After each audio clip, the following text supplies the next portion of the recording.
하나님 말씀 함께 보겠습니다. 누가복음 18장 11에서 13절입니다. 누가복음 18장 11절로 13절 신약성경 126페이지에 있습니다.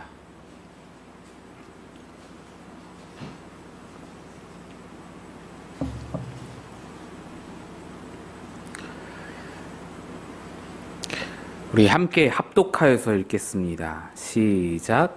바리새인은 서서 따로 기도하여 이르되 하나님이여 나는 다른 사람들 곧 토색, 불의, 간음을 하는 자들과 같지 아니하고 이 세리와도 같지 아니함을 감사하나이다. 나는 일해에 2번씩 금식하고 또 소득에 11조를 드리나이다 하고 세리는 멀리 서서 감히 눈을 들어 하늘을 쳐다보지도 못하고 다만 가슴을 치며 이르되 하나님이여 불쌍히 여기소서 나는 죄인이로소이다 하였느니라. 아멘. 기도하겠습니다. 하나님, 지난 6개월 동안 지켜주신 은혜에 감사하며 오늘도 주님 말씀 앞에 섭니다. 말씀으로 우리의 심령을 새롭게 하시고 하나님이 기뻐하시는 마음으로 온전한 감사 예배 드리도록 이끌어 주옵소서. 전하는 자 감추시고 주 은혜만 바라오며 예수님 이름으로 기도드립니다. 아멘. 챗 GPT라고 여러분 한 번쯤 들어보신 일이 있으실 겁니다. 챗 GPT는 AI 기술인데 몇 가지 주제를 넣어주면 지가 알아서 소설도 써내고 시도 지어내고 아주 전문적인 논문도 뚝딱 써낸다고 합니다. 그리고 설교도 써낼 줄 압니다. 저도 한번 이번 주 설교, 맥추감사절 설교를 이 챗 GPT에게 한번 부탁해봤습니다. 영상을 보여주시면요, 제가 맥추감사절 설교를 작성해줘라고 적어봤습니다. 지금 이 써내려가는 게 AI가 쓰는 겁니다. 제가 치는 게 아니에요. 후딱후딱 합니다. 몇 초도 안 걸립니다. 제가 제목도 본문도 정해주지 않았는데 자기가 알아서 제목을 정했어요. 다음 PPT 보여주시면 감사의 마음으로 찬미하며 나누는 맥추감사절, 이렇게 자기가 정했습니다. 그리고는 설교를 쭉 이어가다가 본문도 알아서 정했습니다. 다음 구절 보시면 시편 107편으로 하라는 겁니다. 시편 107편 1절에 그는 선하시며 인자하심이 영원함이로다, 이 말씀으로 이렇게 설교를 하라라고 합니다. 그리고는 이렇게 결론을 내립니다. 결론을 제가 한번 읽어드릴게요. 오늘 맥추감사절을 기념하며 우리는 감사와 찬미의 마음으로 하나님께 다가가고자 합니다. 우리가 받은 모든 은혜와 축복들에 대해 생각하며 하나님의 사랑과 선한 섭리에 감사의 기도를 드립시다. 또한 우리의 일상 속에서도 감사의 마음을 잃지 않도록 하며 항상 하나님의 은혜를 기억하고 그분을 찬양하는 삶을 살아가기를 소망합니다. 맥추감사절을 통해 우리가 하나님의 인도하심과 축복을 더욱 깊이 경험할 수 있기를 기도합니다. 아멘. 그럭저럭 나쁘지 않습니다. 이렇게 AI가 작성한 설교를 보시면서 여러분 중에 아마 그런 걱정 드시는 분도 계실 겁니다. 이제 곧 목사 없이 AI가 인도하는 예배, 그렇게 드리는 예배가 나타날지 모르겠다. 목사 없이 운영되는 교회도 나타날지 모르겠다. 하지만 그 생각은 틀렸습니다. 이미 시작됐기 때문입니다. 한 기사를 봤습니다. AI 목사님 설교하게 돼 영광, 300명 참석한 챗 GPT 예배. 이 사진은 독일의 바이에른 주의 한 교회 예배 장면입니다. 챗 GPT가 40분 동안 설교, 기도, 찬송, 모든 예배 순서를 알아서 인도했습니다. 마치 실제 인물을 카메라로 찍은 듯이 목사님을 AI가 그려냈습니다.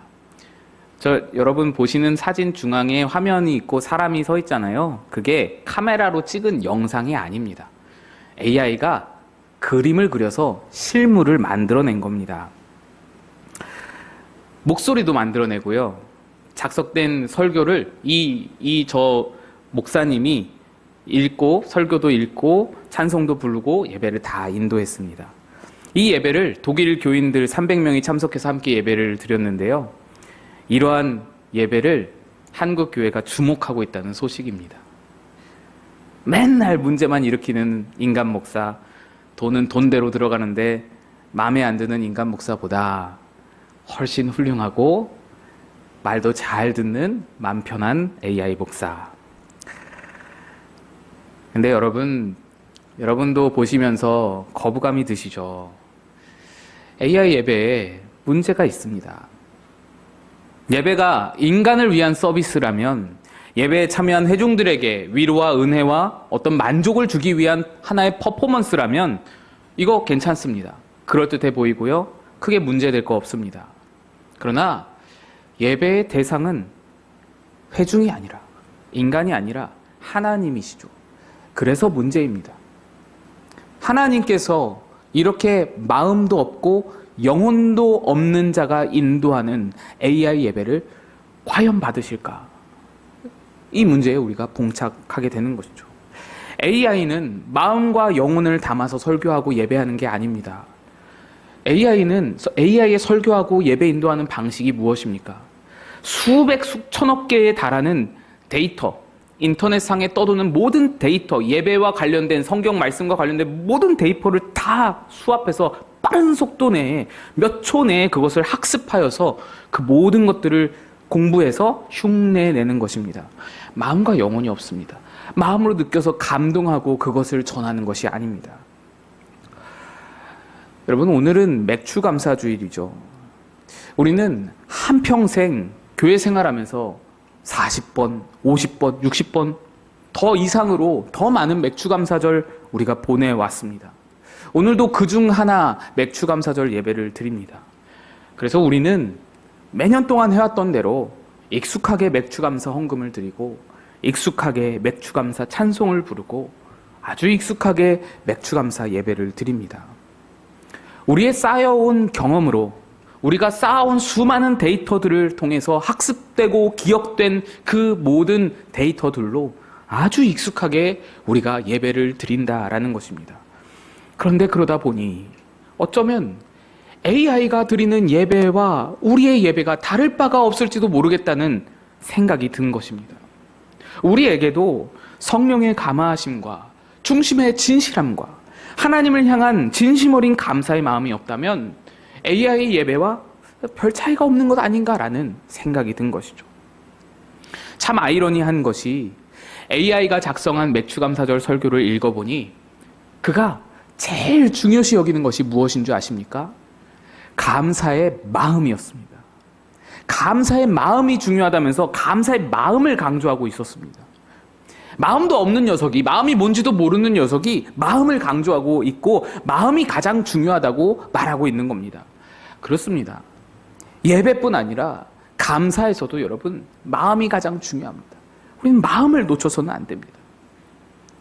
예전에 많은 어른 목사님들에게서 감사절 설교를 들어보면 이런 설교 많이 하셨습니다. 감사에는 유익이 있습니다. 감사를 많이 하면 긍정적인 효과가 있습니다. 그런 설교 자주 들었습니다. 감사하는 긍정적인 마음으로 살면 어떤 호르몬이 분비가 되어서 삶이 건강해지고 유택해지고 활력이 돌고 그런다. 그런 내용들의 설교를 들었습니다. 하나님께 어떤 진심으로 감사하는 것보다 그렇게 해서 그런 설교 덕분에 내게 유익이 되고 내게 도움이 되니 억지로라도 감사해야겠다. 그냥 감사하라, 감사해라, 감사 일단 하고 보라 라는 식의 설교였죠. 그런데 그런 감사는 사실 본질을 잃어버린 감사입니다. AI도 알고 강조하는 감사의 마음, 그 본질을, 그 중심을 우리가 잃어버린 채 감사 예배 드리는 경우가 너무나 많다라는 것입니다. 하지만 이런 기계적인 감사, 그냥 덮어놓고 그냥 감사하라, 그런 억지로 감사하라 라는 그런 기계적인 감사보다 더 무서운 것은 익숙함에 젖어버린 채 형식적으로 드리는 감사일 것입니다. 시편 51편 16절 17절에 이런 말씀이 있습니다. 우리 함께 한번 읽어보겠습니다. 시작. 주께서는 제사를 기뻐하지 아니하시나니 그렇지 아니하면 내가 드렸을 것이라. 주는 번제를 기뻐하지 아니하시나이다. 하나님께서 구하시는 제사는 상한 심령이라.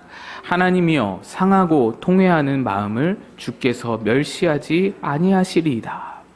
이 말씀은 다윗이 밧세바에게 간음죄를 저지르고 그녀의 남편 우리아에게 살인죄를 저지른 뒤에 하나님께서 나단 선지자를 통하여서 그의 중범죄를 드러내셨을 때에 그가 회개하며 지은 참회시입니다. 그런데 그렇게 신앙심이 좋은 다윗이 하나님께 중범죄를 저질러서 회개하는 중에 이런 말을 합니다. 16절에 주께서는 제사를 기뻐하지 아니하시나니 그렇지 아니하면 내가 드렸을 것이라. 주는 번제를 기뻐하지 아니하시나이다. 다윗이 간음죄와 살인죄의 중범죄를 저지르고도 제사를 안 드리겠다라는 겁니다. 여러분, 구약시대에는 속죄의 방법이 속죄제밖에는 없었습니다. 다윗처럼 중범죄를 저지른 경우에는 속죄제뿐만 아니라 속죄제도 드리고 속죄제 뒤에 죄 씻음 받았으면 번제를 드려서 다시 한번 헌신하면서 다시 한번 내가 다시는 죄 짓지 않고 하나님 앞에 헌신하며 살겠습니다라는 그 마음으로 번제를 드리고 또 나의 죄를 용서해 주신 것에 화목제를 드려서 감사하고 몇 번이고 제사를 드려야 합니다.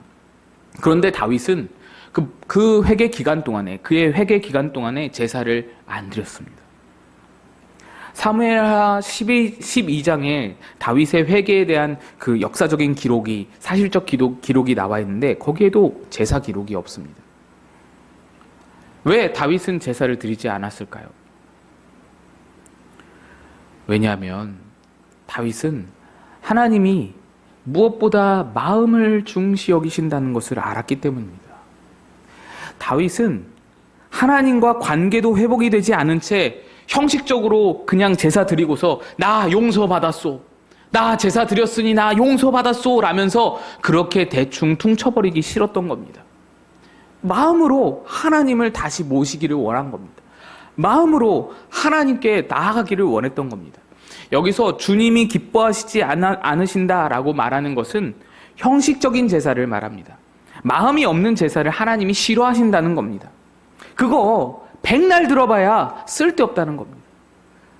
그래서 다윗도 제사를 드리지 않았습니다. 제사보다 먼저 필요한 것이 있기 때문입니다. 그게 무엇입니까? 17절에 말합니다. 하나님께서 구하시는 제사는 상한 심령이라. 하나님이여 상하고 통회하는 마음을 주께서 멸시하지 아니하시리이다. 중심에 진심 어린 회개가 있어야 하나님이 그 마음을 받으시고 관계가 회복되고 그제서야 관계가 회복된 뒤에야 제사든 모든 예배든 그 모든 의미가 있어진다라는 것이죠. 놀라운 것은 하나님은 바로 이 마음, 이 상한 심령을 보시고 회복하십니다. 그 상한 심령을 보시고 다시 찾아오십니다. 그 상한 심령 위에서 울면서 부둥켜 안고 다윗과의 관계를 회복하시는 겁니다. 그래서 하나님이 구하시는 제사는 상한 심령이라 라고 고백하는 겁니다. 여러분, 상한 심령이 무엇인가요? 다른 번역에서는 터지고 찢긴 마음이라 번역했습니다. 여러분은 어떤 상황에서 마음이 터지고 찢깁니까? 인생의 가장 중요한 것을 잃었을 때, 자녀가 또 가족이 내게서 이별했을 때, 그런 가장 소중한 존재를 이별로 그렇게 보물을 잃었을 때, 그때 마음이 터지고 찢기지 않겠습니까? 바로 그겁니다. 다윗은 하나님이 내 삶의 보물인데, 하나님이 내 삶의 중심이신데, 내 죄로 인해서 하나님이 잃었다, 하나님을 잃어버렸다, 이 자각을 가지고 있었기에 마음이 터지는 겁니다. 가장 소중한 하나님을 잃었다고 마음이 찢긴 겁니다. 상한 심령이 된 겁니다. 감사의 마음도 이와 같습니다. 하나님이 원하시는 감사도 상한 심령에 있습니다. 내게 이거 주셨으니 저거 주셨으니 감사하다, 감사하니 예배해야지, 감사하니 화복제 드려야지, 감사하니 헌금 드려야지. 이것도 중요하죠. 아주 훌륭한 마음입니다. 하지만 어쩌면 익숙해져 버려서 형식에 치우쳐버린 그런 자기중심적인 그런 감사보다 한 가지 제목이라도 절절하게 감사하면서 주님 주신 은혜, 그 선물 그 자체보다 그걸 주신 하나님이 얼마나 소중한 분인지 다시 한번 깨닫고, 그걸 주신 하나님이 내게 얼마나 고귀한 분인지 존귀한 분인지를 다시 한번 느끼고 깨닫는 마음, 그 마음이 우리에게 필요한 것이지 않을까. 제가 예전에 청년부 목회하면서 가장 안타까웠던 부분이 있었습니다. 청년들이 취업이 안 돼요, 결혼이 안 돼요 하면서 저를 찾아옵니다. 그래서 같이 기도하자라고 기도를 합니다. 그래서 한동안 기도를 합니다. 1년도 기도하고 2년도 기도했습니다. 정말 오랫동안 기도했죠. 그러다가 어느 날 찾아옵니다. 목사님 취업됐어요. 목사님 결혼하게 됐어요. 기도가 응답된 것입니다. 같이 기뻐하죠. 정말 눈물로 기뻐하면서 감사하다고 기도하고, 그 친구는 감사원금 드리고요. 첫 취업, 첫 월급 하나님께 드린다고 바치고요. 주변에 간증도 하고요. 막 그럽니다. 얼마나 감사하고 감격인지 모릅니다. 그런데 제가 안타까운 부분은 이후의 일입니다. 한두 달 뒤에 응답받은 그 직장 때문에 교회를 안 나옵니다. 한두 달 뒤에 하나님이 주신 그 남편 때문에 예배를 소홀히 여깁니다. 여러분, 그들이 감사하다고 드렸던 감사 헌금, 그들이 감사하다고 간증했던 그 감사가 정말 진실된 감사라면 그 감사 이후에 하나님을 더욱 소중히 여길 수 있어야 하지 않을까요? 주신 응답에 감사해 놓고는 그 응답 때문에 하나님과 멀어진다면 그거 진짜 감사가 아니잖아요. 그야말로 형식적인 감사인 것이죠.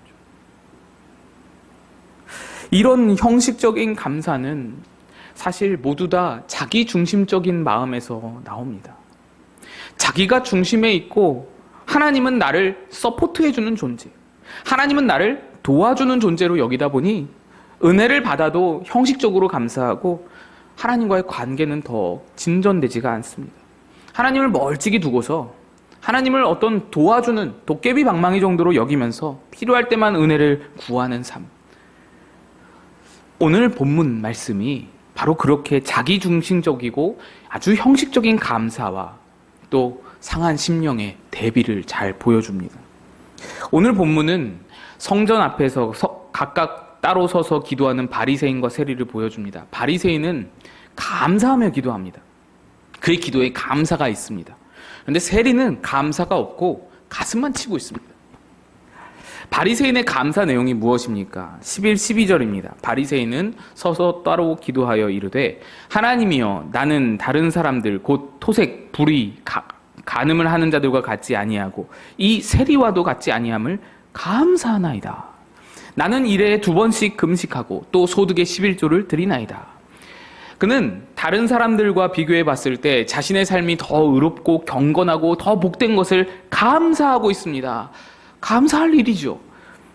그런데 사실 조금만 들여다보면 이건 하나님께 드리는 감사의 기도라기보다 사람들 들으라고 큰 소리로 외치는 자랑질에 가깝습니다.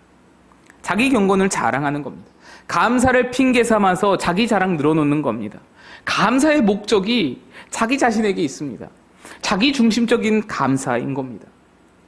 감사의 진정성은 그 감사를 통해서 누가 드러나고 누가 영광을 받는지를 보면 그 감사의 진정성을 알 수 있습니다.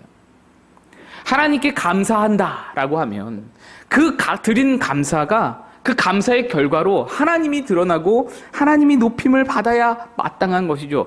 그런데 바리새인의 감사는 그 감사의 결과로 자기가 높아집니다. 자기가 드러나고 자기 의로움이 나타납니다. 물론 어쩌면 이 바리새인은 억울할 수도 있습니다. 나는 진짜로 감사했다고. 나는 내가 죄인으로 살지 않은 것이 너무너무 감사하다고. 나는 이렇게 의의 길로 사는 것이 나는 진짜로 감사하다고. 하나님이 내게 그 은혜 주신 거 아니냐고. 나의 길을 의롭게 하신 하나님 보호해 주셔서 감사합니다. 나를 죄로부터 지켜주셔서 감사합니다. 난 이게 진짜로 감사해서 감사하는 거라고 말할지도 모르겠습니다. 그러나 그렇다 하더라도 그의 감사는 여전히 잘못됐습니다. 왜냐하면 그는 하나님을 하나님의 자리에 모시지 않고 자기가 운행하는 삶에 하나님을 도우미 정도로 여기고 있기 때문입니다. 바리새인은 사람이 스스로 의로워질 수 있다고 믿습니다. 사람이 스스로 의의 경지에 오를 수 있다고 믿고 있습니다. 나는 저 죄인들, 특히 저 세리와 차원이 다른 존재로서 수준이 다른 사람이라서 나는 천국에 들어갈 자격을 획득한 자라고 여기고 있습니다. 구원자 하나님이 베푸시는 전적인 은혜의 구원이 아니더라도 내 실력으로 내가 구원을 이룰 수 있는 그런 역량을 가지고 있다라는 생각을 하고 있는 겁니다. 그래서 그의 인생은 하나님을 도우시는 조력자 하나님으로 여깁니다. 하나님을 도우미 정도로, 내 소원 들어주는 도깨비 방망이 정도로 여기는 겁니다. 내가 할 수 있으니까요. 내가 구원에 이를 수 있으니까요. 내가 할 수 있는 삶에서 하나님은 부족한 부분 조금씩 도와주는 존재인 겁니다. 그의 인생에는 내가 할 수 없는 일을 전적인 은혜로 놀라운 역사로 이루어내시는 구원의 하나님, 전능한 하나님, 인생을 끌고 가시는 그 경륜 속에 하나님, 그런 하나님은 없고 그냥 도와주는 하나님, 그냥 은혜 베푸시는 하나님, 그냥 내가 요청할 때 도와주시는 하나님, 그런 하나님만 있는 것입니다. 그리고서는 내 인생 죄 안 짓게 해줬다고, 내 인생 의의 길을 갈 수 있도록 도와줬다고 감사하고 있는 거예요. 여러분, 이거를 쉬운 예로 제가 한번 말씀을 드려보면요, 이런 것과 같습니다. 한국에 어느 조기 축구회가 있습니다. 조기 축구회 중에서도 뭐 순위도 별로 높지도 않고 유명하지도 않은 그런 동네 아저씨들 모여서 하는 조기 축구회입니다.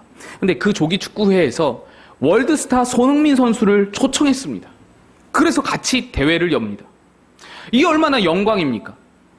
조기 축구회에 손흥민이 떴다. 이거 대단한 일이지 않습니까? 손흥민이 누구인가요? 지지난 시즌 영국 프리미어리그 득점왕을 지낸 선수입니다.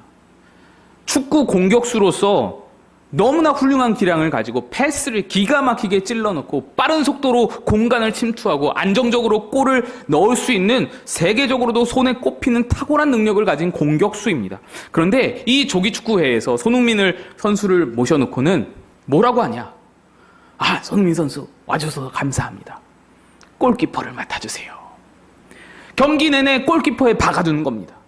처음부터 끝까지 골키퍼로 세워두고는 손흥민 선수 골라인 밖으로 절대로 나오시면 안 됩니다. 골키퍼가 중요합니다. 이 선 밖으로 나오지 마세요. 공격과 수비와 빌드업 모든 것을 우리가 알아서 할 테니 당신은 골키퍼 안에만 있으세요. 골만 막으시면 됩니다. 그리고 나서 경기 후에 골키퍼 잘 막아준 손흥민 선수에게 아이고 감사합니다. 골키퍼 잘 해주신 덕분에 내가 골을 넣을 수 있었습니다. 덕분에 우리 팀이 이길 수 있었습니다. 너무너무 좋아하고 기뻐하면서 손흥민 선수에게 감사합니다. 감사합니다. 선물 주고 돈 주고 밥 사주고 그러는 겁니다. 그러면 그 손흥민 선수가 그걸 감사로 여길까요? 그 감사에서 진정성을 느낄 수 있을까요? 아니면 그의 감사를, 그 조기축구회의 감사를 모독으로 여기지는 않을까요? 하나님은 인생 전체를 구원하셔서 끌고 가시는 구원자이시며 전능자이시며 인생의 주관자이신 하나님이신데 그 구원자를 모셔놓고 그 구원자 하나님을 하나님으로 인정하지 않으면서 구원자로서 인정하지 않으면서 내 인생 주관자로 역사하실 그 하나님의 역사는 보지도 않으면서 그에게 내 인생을 걸어 맡기지도 않고 여전히 내 인생의 주인은 나라고 믿으면서 하나님에게는 하나님 이 선 밖으로는 나오지 마세요. 하나님이 하실 일은 그냥 이것만 도와주시면 돼요. 잔소리 좀 하지 마세요. 하나님 뜻이라니, 하나님의 계획이라니, 하나님의 성경 말씀이라니 그런 거 좀 나한테 말하지 마세요. 나한테 강요하지 마세요. 내가 알아서 착하게 살게요. 내가 알아서 내 인생 잘 살 테니 하나님은 내가 요청한 것만 들어주시면 돼요. 내가 기도하는 것만 들어주시면 돼요. 그리고 나서는 내가 몇몇 가지 요청했던 거 도와주신 일, 내게 은혜 베푸신 일, 내게 건강 주신 일, 돈 몇 푼 주어주신 일, 아이고 감사합니다. 헌금 내고 예배하고 그러면 그건 감사가 아니라 하나님을 향한 모독이 될 수 있다는 겁니다. 하나님을 하나님의 자리에 모시지 않으면 아무리 백날을 감사해도 그건 감사가 될 수 없습니다. 바리새인이 이렇게 감사 기도할 때 세리는 어땠습니까? 13절입니다. 세리는 멀리 서서 감히 눈을 들어 하늘을 쳐다보지도 못하고 다만 가슴을 치며 하나님이여 불쌍히 여기소서 나는 죄인이로소이다 하였느니라. 세리에게서는 감사의 언어를 찾아볼 수가 없습니다. 그냥 가슴을 치면서 불쌍히 여기소서 난 죄인입니다 라고 외치기만 합니다. 그런데 놀랍게도 예수님은 감사를 드리고 있는 바리새인의 기도는 받지 않으시고 나를 불쌍히 여기소서 기도하는 세리의 기도는 받으셨습니다.